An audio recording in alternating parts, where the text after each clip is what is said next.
자, 안녕하세요. 인류 역사상 가장 위대한 삶을 살았던 부처님의 일대기를 유적과 사진, 그 다음에 관련 자료들을 통해서 함께 살펴보는 부타술례 시간에 오신 것을 환영합니다. 오늘 말씀드릴 이야기는 이제 부처님 어머니가 돌아가시는 이야기. 부처님 어머니가 언제 돌아가셨다라고 나오냐면 부처님을 생산하고 부처님께서 탄생하시고 나서 7일 뒤에 돌아가셨다. 조금 비정상적인 탄생과 관련해서 뭐 감염들이 발생했을 걸로 개인적으로는 추정하고는 있습니다. 그런데 경전에는 뭐라고 나오냐면 그것도 굉장히 재밌어요. 부처님께서 우엽으로 탄생하셨다라고 하는 것도 더러운 산도를 통하지 않았다는 의미도 있거든요. 거기에는 그러니까 옛날에 이렇게 밑으로 나오는 게 약간 지저분하다라는 인식이 있어. 그래서 옆으로 나온 게 신분 계급과 관련해서 크샤트리아 종족이기 때문이다라는 부분도 있고 더러운 길을 통해서 나오지 않았다는 것도 있어요. 그래서 그렇게 있고 또 한 가지가 뭐가 있냐면 부처님을 생산하신 분은 더 이상 다른 사람을 낳을 수 없대. 이건 굉장히 재밌는 겁니다. 불교는 뭐라고 얘기하는 거냐면 더 이상 다른 그렇게 한번 우리도 그런 거 있거든요. 왕기가 서린 데가 있어. 왕의 기운이 서린 데가. 그러면 여기를 나중에 이 사람이 일반인인데 왕이 됐어. 그러면 이 집을 궁으로다가 바꿔버립니다. 대표적인 게 운영궁이죠. 운영궁. 고종이라고 하는 전혀 왕위 계승과 관련 없을 것 같은 사람이 태어났지만 나중에는 왕이 됐죠.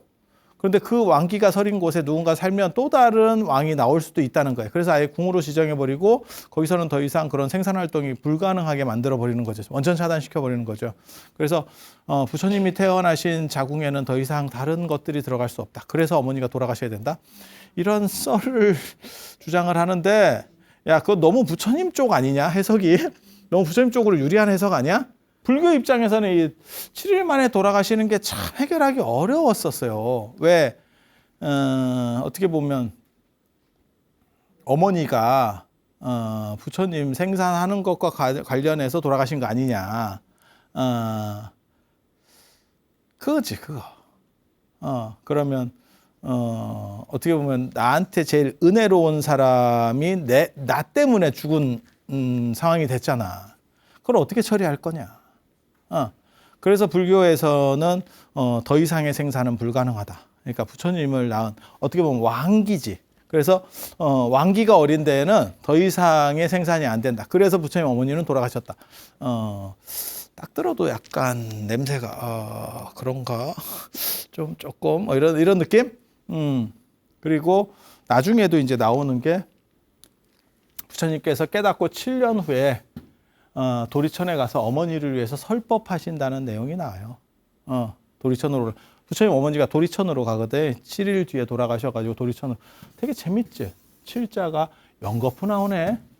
7은 완전하다는 뜻이에요. 그러니까 부처님 어머니가 언제 돌아가셨는지, 진짜 7일 뒤에 돌아가셨는지는 알 수 없어. 근데 어느 정도 시점에서 돌아가신 건 맞는 거고, 그리고 그 은혜를 보답하기 위해서 부처님이 깨닫고 나서 어느 정도 시점이 지난 뒤에 가서 그 문제를 해결하려고 했었다는 설정이 깔려 있는 거예요. 그래서 요거를 이렇게 그림으로 보면 이게 부처님 돌아가실 때 그림이거든요. 열반도 제가 일본에 가서 직접 이거 찍어 왔었던 건데 일본 그림이에요. 일본 그림. 우리는 이런 그림들이 8폭으로 된 팔상도에 주로 나오는데 일본은 이렇게 열반도만 따로 그리는 경우들도 있습니다. 우리는 열반도만 따로 그리는 경우는 없습니다. 왜? 죽음을 약간 터부시하기 때문에. 이게 한국 문화의 특징 중에 하나고 열반이라는 건 동남아나 이런 데서는 가장 어떻게 보면 위대한 마침이라는 의미로 해서 요것만 특화시키는 경우들이 있어요. 근데 여기 보면 위에 이제 어머니가 도리천에 있는 어머니가 아들이 돌아가시는 모습을 보면서 굉장히 슬퍼한다는 대목이 나와요. 이렇게 폭풍 눈물을 흘리면서 내 아들 어떡해 막 이러면서 이렇게 탁 우는 듯한 모습. 이 관련돼서 이 밑에 이런 동물이나 뭐 이런 설명하면 재밌어. 안 해줄 거예요. 안 해줄 거예요. 안 해줄 거야. 근데 보통 그렇게 얘기해요. 두 종류의 사람이 있었다. 덤덤한 사람과 슬퍼하는 사람. 덤덤한 사람은 깨달은 사람. 어차피 한 번은 다 생명이 있는 것, 시작된 것은 마침이 있는 것이다 라고 하는 것을 인지하고 있기 때문에 마음이 흔들리지 않아서 덤덤한 상태로 있었다. 그 다음에 슬퍼하는 사람은 감정이 동요하는 거지. 감정이 동요하는 거지. 아직 깨달음을 못 얻은 사람들. 그리고 굉장히 재밌는 건 불교에서는 뭐라고 나오냐면 그렇게 슬퍼하는 이유가 부처님이 돌아가신 부분도 있지만 내가 아직 깨닫지 못했는데 부처님이 돌아가시면 누구에게 물어볼까? 야, 이게 인도의 개인주의 문화예요. 돌아가신 것도 문제지만 그럼 나는 뭐 이런 거야. 국가적으로 국민연금 고갈돼서 참 문제지만 나는 받나. 이게 동시에 오는 거야. 동시에. 그러니까 우리는 보통 동아시아 같은 경우는 전체를 먼저 생각하거든요. 그러니까 그 돌아가신 자체가 1차로 더 크게 슬픈 거지. 그러면 나는 생각을 잘 안 하는데 여기는 그러니까 이게 개인주의 문화라니까. 되게 재밌어. 그래서 이렇게 폭풍 눈물을 흘리는 거고 요 전에 어떤 게 나오냐면 부처님이 이렇게 이게 돌아가신 상황이에요. 돌아가셔서 지금 이렇게 관에 들어가 있잖아. 우리나라 팔상도 쌍림열반상에 나오는 거거든요. 관에 돌아가셔서 3번 삼종출관이라고 3번 움직이셨다는 얘기가 나와. 아난이 어디로 운구를 모셔야 될지를 몰라서 오른손을 내보였다. 이건 법의 상속자다라는 뜻입니다. 오른손을 보였다는 거는 상속자다라는 뜻이에요. 그래서 네가 내 법의 상속자다. 그 아난파에서 주장하는 거고요. 그 다음에 마하가섭이 왔을 때는 발을 보여서 예를 받아줬다. 곽실상부입니다. 그거는 가섭파에서 주장하는 법의 상속자는 마하가섭이다. 그래서 나중에 그 두 사람이 싸우는 거예요. 1차 결집때 싸우는 거예요. 이게 이렇게 되는구나. 서로 받았다고 얘기하는구나. 근데 당위성은 사실 아난에게 더 있습니다. 임종을 보지 못하는 사람은 사실은 상속자가 될 수 없어요. 원칙은 그래. 원칙은. 어디든 마찬가지야. 그래서 임종이라는 게 굉장히 중요해. 그래서 뭐 그렇게 되는 거고 이런 얘기를 뭐 나중에 더 해줄 거고 또 한 번 움직였다라는 게 나와. 열반 뒤에 3번 움직이는 거예요. 그걸 삼종출관, 관 밖으로 3번 나오셨다. 어머니가 너무 슬프게 울고 있으니 어머니를 위로해드리기 위해서 관 밖으로 나와서 법을 설하셨다. 지금 이 대목입니다. 이게 어머니입니다. 어머니가 지금 시녀들을 데리고 온 거예요. 이게 요 후광이 있으면 중요 인물입니다. 그리고 불교나 이런 쪽에서는 등치가 더 큽니다. 이런 종교 미술에서는 등치를 더 크게 그리고 후광이 들어가면 레벨이 한 단계 높은 거예요. 그러니까 여기는 양쪽은 지금 없죠. 없잖아. 여기 지금 헬멧이 딱 들어가면 뭔가 한 단계 더 높은 거예요. 그렇게 해서 우리 아들 어떻게 이렇게 아까 그 열반한 상황 다음 상황인 거예요. 지금 관 속에 들어갔으니까. 그렇게 하니까 관 밖으로 지금 나오신 거예요, 부처님이. 그래서 이렇게 봐봐, 관에서 이렇게 연기가 뽀뽀뽀뽀뽀 해서 이렇게 나온다니까. 그렇게 해서 모든 시작된 것은 다 마침이 있을 수밖에 없어요. 너무 슬퍼하지 마세요. 라고 하는 법문을 설하시는 거예요. 이 얘기는 뭐냐면, 부처님 어머니 돌아가신 사건이 진짜 부처님 생애에서 발목을 잡았던 것 같다. 저걸 어떻게 해소할 건가? 어떻게 보면 약간 살모사 같은 느낌이거든요, 저게. 그걸 어떻게 해소할 건가가 진짜 여러 차례에 걸쳐서 나오는구나. 7일 만에 돌아가셨다라고 하는 요 사건이 7년 후에 도리천에 가서 어머니를 설법했다도 나오고 그 다음에 돌아가시고 나서는 끝까지 법문을 열반된 뒤에도 관 밖으로 나오셔서 법문을 설하셔야 되는 상황까지. 그러니까 계속 저게 논점이 돌고 있었다는 걸 알 수 있어요. 완전히 깔끔하게 해소 안 되고 계속 돌고 있었다는 걸 알 수 있어요. 요가 이제 어떻게 보면 부처님께서 사셨던 가비라국입니다. 가비라국에서 어떻게 살았는지 한번 보여드릴게. 부처님과 관련해서는 지난 시간에 제가 말씀드렸는데 상사, 점쟁이는 뭐라고 얘기하냐면 전륜성황 플러스 또는 붓다가 될 거다. 그 다음에 아시타선이는 전륜성황이 될 거다. 부처님 아버지인 정반왕, 그다음 정반왕의 입장, 그다음에 가비라국의 입장에서는 요건 됐고요. 아니, 부처님 그 아시타선인의 입장은 붓다가 될 거다. 전륜성왕은 아니다. 라고 하는 건데 부처님 아버지하고 가비라국의 입장에서는 요거는 됐고요. 현실에서 지금 이게 중요해. 그래서 어떻게 해서든지 부처님을 저런 생각으로부터 탈피하게, 그러니까 출가한다거나 수행자가 된다거나 이런 부분으로부터 벗어나게 하려고 했었다라고 하는 거고, 부처님 인생에 있어서 저는 저거 굉장히 중요하다고 생각하거든요. 그러니까 어머니가 일찍 돌아가시고 이모가 이제 양육을 하는 거예요. 근데 정반왕이 있고 정반왕에게 두 명의 부인이 있잖아요. 그러니까 마야 부인하고 마하프라자파티 대도. 이게 이게 자매잖아요. 자매. 이어른이 돌아가시고 나서 이쪽에서 이제 애를 키우는데 양육의 주체가 이제 이렇게 되는 거죠. 그런데 이 안에서 갈등이 없었냐가 사실은 좀 문제가 있어요. 만약에 이 양반이 생산한 게 나중에 난타거든요. 난타. 그런데 이 난타는 부처님께서 35살의 깨달음을 얻었는지, 이건 남전설이고요. 35세의 깨달음을 얻고, 그 다음에 북전설은 31살의 깨달음을 얻어요. 그래서 이거 49년 설법설, 45년 설법설이거든요. 이 양쪽이 달라요.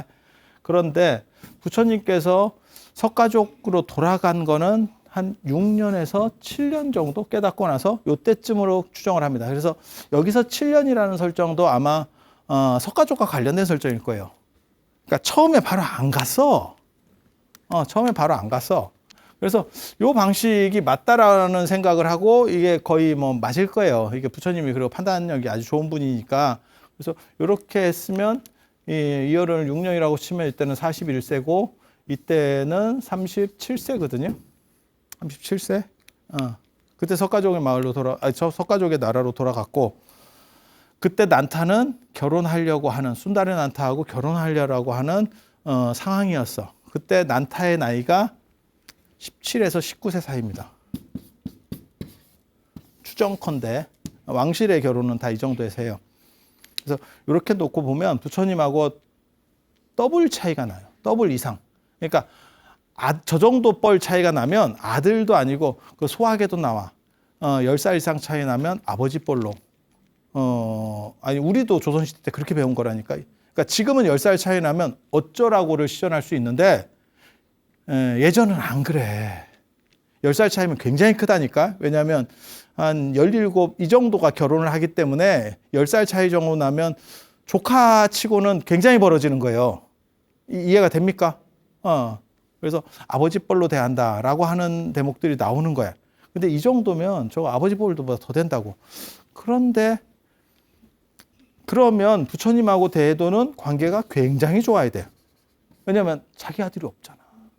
그럼 부처님에게 굉장히 잘해줬겠지. 그런데 뭔가 미묘하게 관계가 뻐그럭거려. 그 얘기는 뭐냐? 아마도 누군가가 난타 위에 있었을 거다라고 저 같은 사람은 추정을 해요. 있었는데 죽은 거지. 어느 정도 크다가.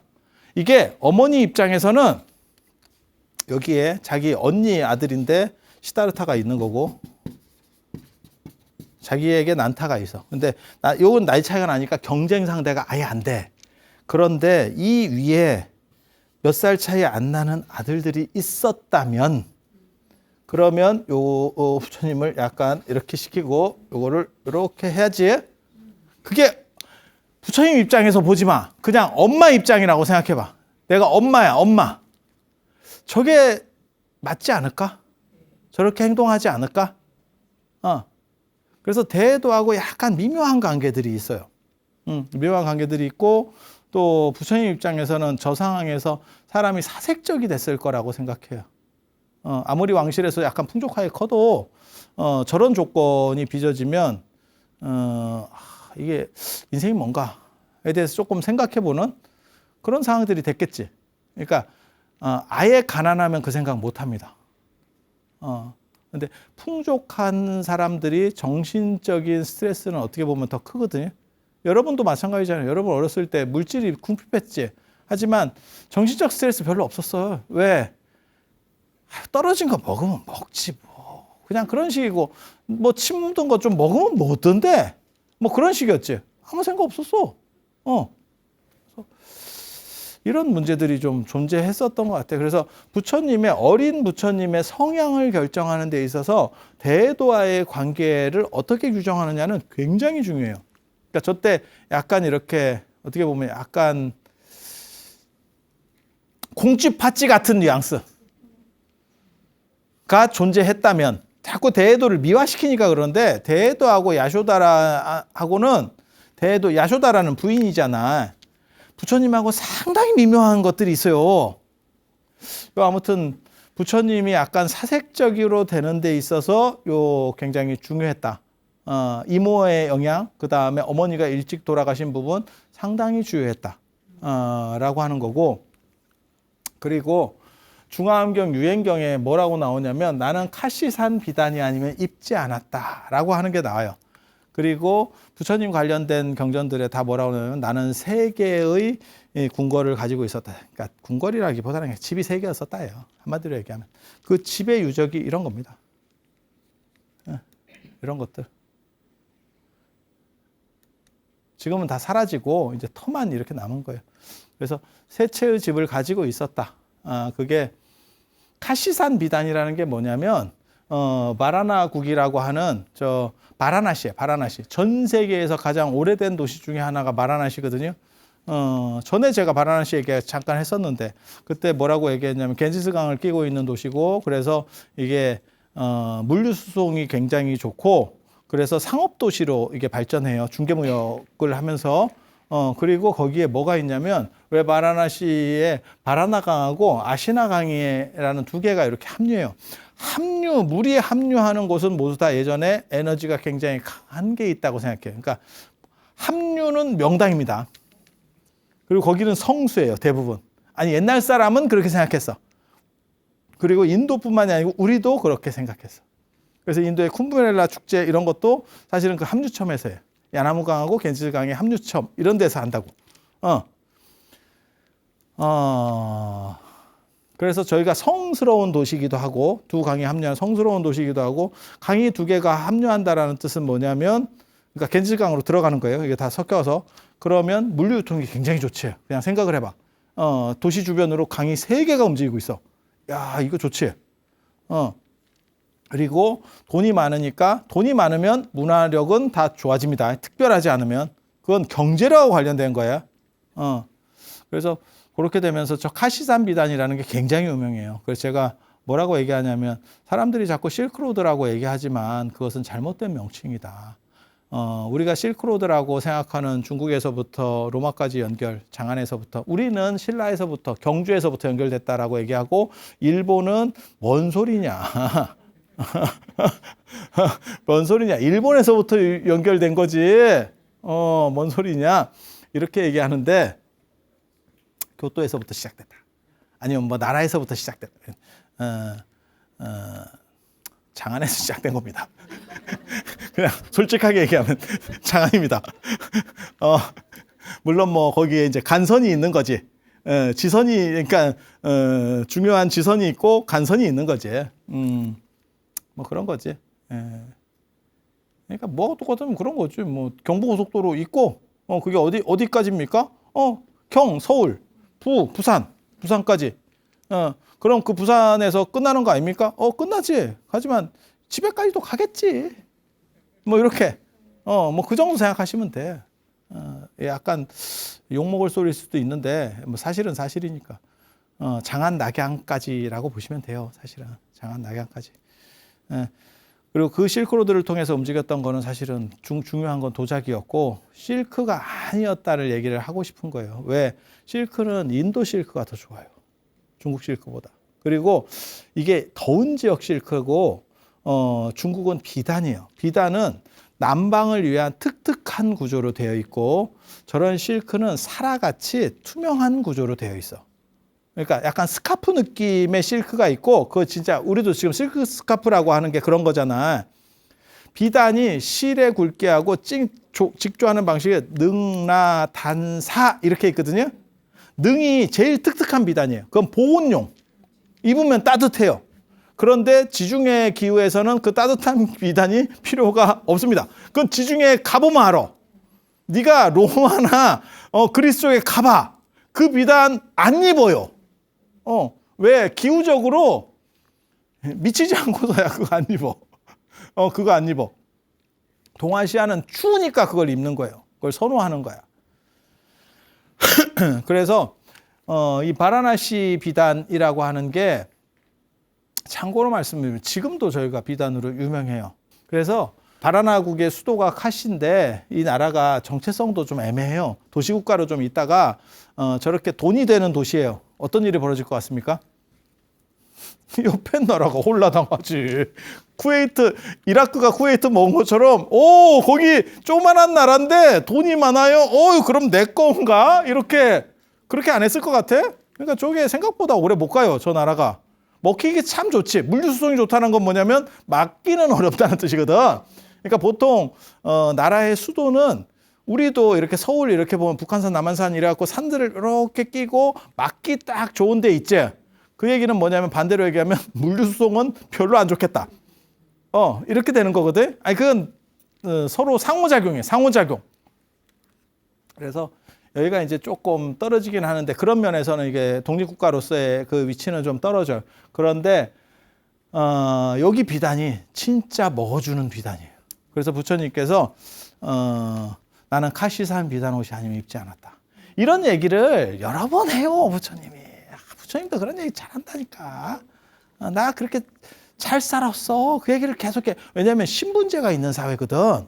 신분제가 있는 사회에서는 아무리 그 사람이 훌륭하고 좋은 얘기를 한다고 하더라도 들을 만한 가치를 얘기한다 그래도 신분이 떨어진 사람에겐 듣지 않습니다. 그래서 왕들이나 이런 사람들, 그다음에 귀족들을 설득할 때는 나 원래 신분 괜찮았어.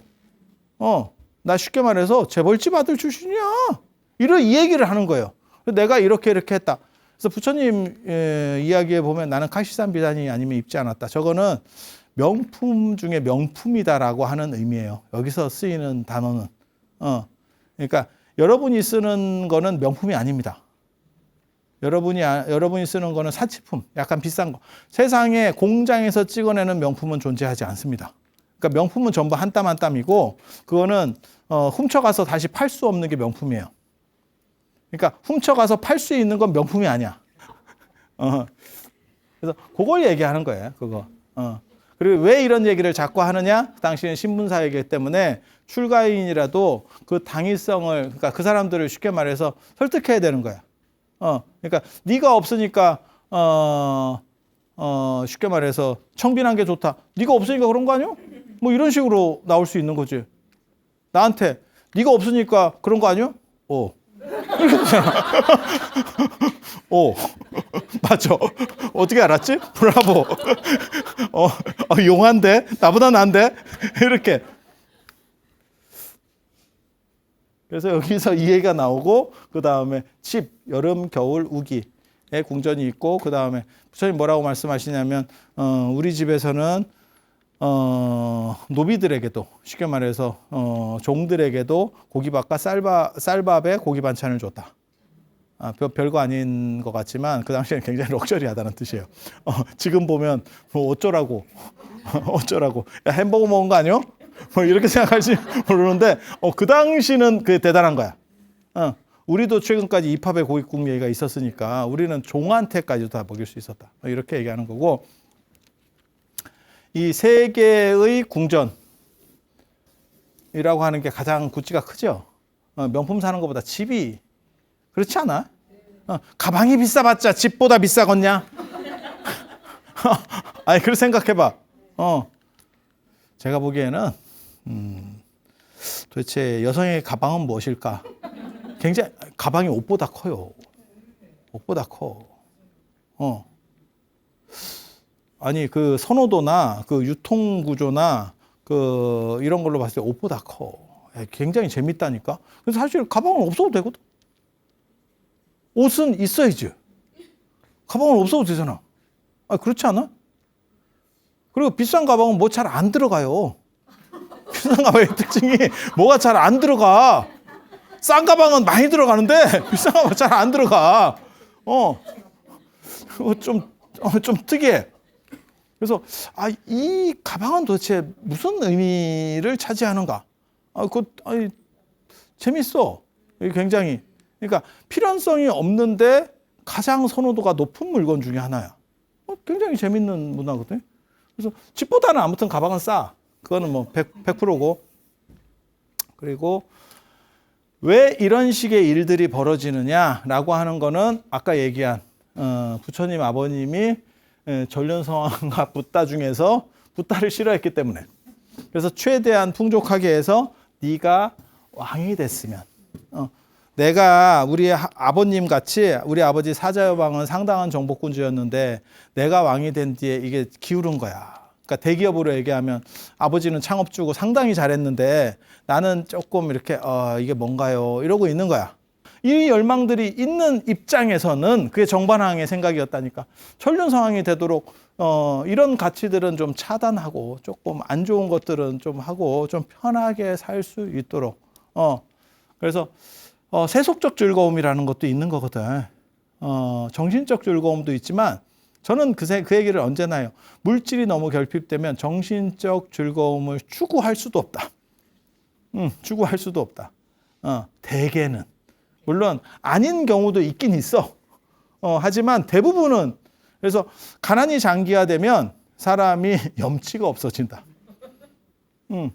북한의 꽃제비들이 땅에 떨어지는 걸 먹으면서 그게 왜 당신들은 찝찝하다는 생각을 안 하겠어. 너무 배가 고프고 그게 일상화되면 그냥 주워 먹는 게 그럴 수 있는 거야. 거기에 대한 윤리의식이라든가 부정하다는 생각이나 내 체면이 깎인다 쉽게 말해서 그런 게 없는 거야. 생각해 보면. 그래서 최대한 좋은 조건들을 만들어 주려고 했고 그중에서 가장 대표적인 게 여름, 겨울, 우기에 그러니까 의식주 중에서 먹을 거는 뭐 종한테도 좋은 걸 줬으니까 은은 카시산 그러니까 한 땀 한 땀 요즘으로 하면 최고 명품 넘버 나오는 명품 넘버가 발행되는 명품을 나는 썼어. 이런 얘기고 뭐 노비들한테까지도 밑밥에 고깃국을 줬어. 쌀밥에 고기 반찬을 줬어. 그다음에 주거가 나는 집이 세 채였어. 왜 집이 세 채냐면 여름이 있고 제가 이거 잘못 썼는데 우기가 중간에 있거든요. 여름 끝나면 우기입니다. 우리도 여름 어느 정도 끝나고 나서 장마잖아. 그다음에 겨울. 인도는 3계절밖에 없으니까.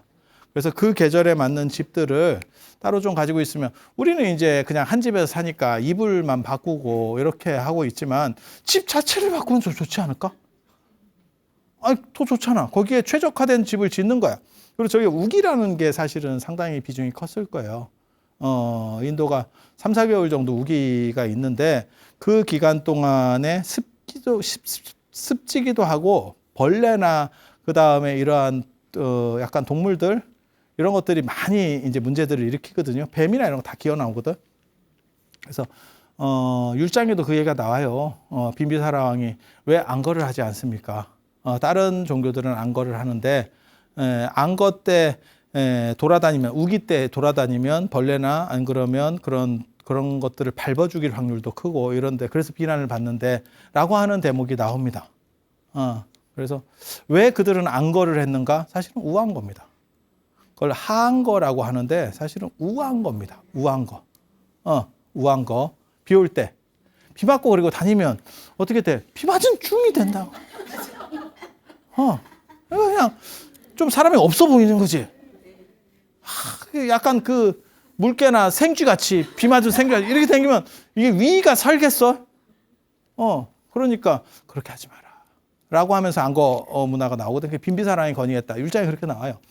그래서 우기가 굉장히 우리하고는 좀 달라. 그래서 이거를 아마 누각식으로 좀 높이 지은 집이었을 거예요. 그러면 습기도 좀 덜 차고 그 다음에 그런 뭐 뱀이 감고 올라온다거나 이런 것들도 상대적으로 좀 적겠지.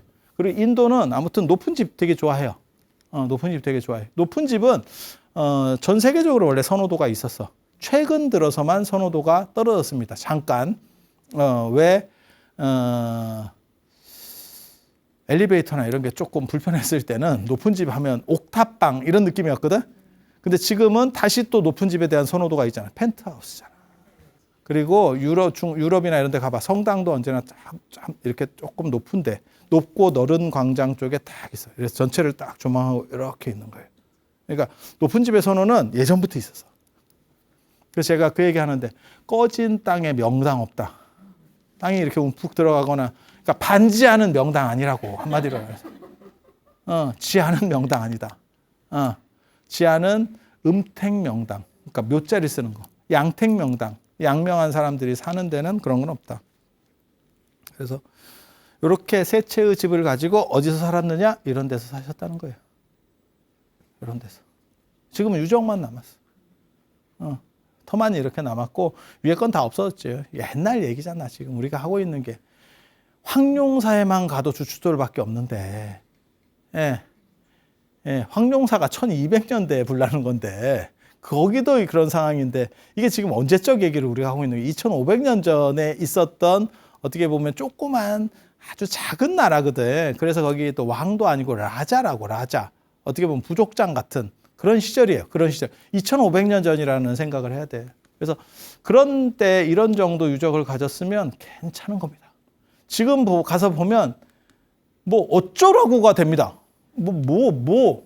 이런 느낌밖에 안 들어. 그러니까 뭐하고 똑같으면 여러분이 지금 큰 건물을 많이 본 상태에서 여러분이 다녔던 어렸을 때 초등학교를 봤을 때 그런데 그 시절에는 거기가 너무너무 크고 땅 따먹기를 해서 평생 먹을 땅이 있었던 데. 근데 지금 가보면 이게 100m도 달리기도 안 되겠는데? 이런 생각이 막 들 정도로. 여기서 이제 나중에 중요한 데가 동쪽 문이에요. 동쪽 문으로 부처님이 출가하시거든. 그래서 어떻게 보면 사문유관도 다 여기서 벌어졌던 사건이고, 그래서 부처님이 왕궁에서의 주된 생활들은 다 여기서 이렇게. 이쪽이 이제 동쪽으로 탁. 인도는 동양 숭배가 있으니까 동쪽으로 탁. 그래서 오늘 부처님의 왕궁 생활과 관련된 이야기, 기본적인 것들 앞부분. 그래서 이모하고 아마 갈등 관계들이 좀 있었던 것 같다. 그리고 이복 동생과의 그런 나이 차이들의 문제점들. 저는 뭐 부처님이 80까지 안 사셨다고 생각하는 사람 중에 하나이기 때문에 연대가 잘 안 맞아요. 주변 사람들 연대들하고 쫙 맞춰보면. 그래서 80세로 돌아가셨다는 게 우리식으로 하면 천수를 누렸다라고 하는 정도의 의미거든요. 그래서 그런 것과 관련돼서 연대들이 잘 안 맞는 아구들이 있어요.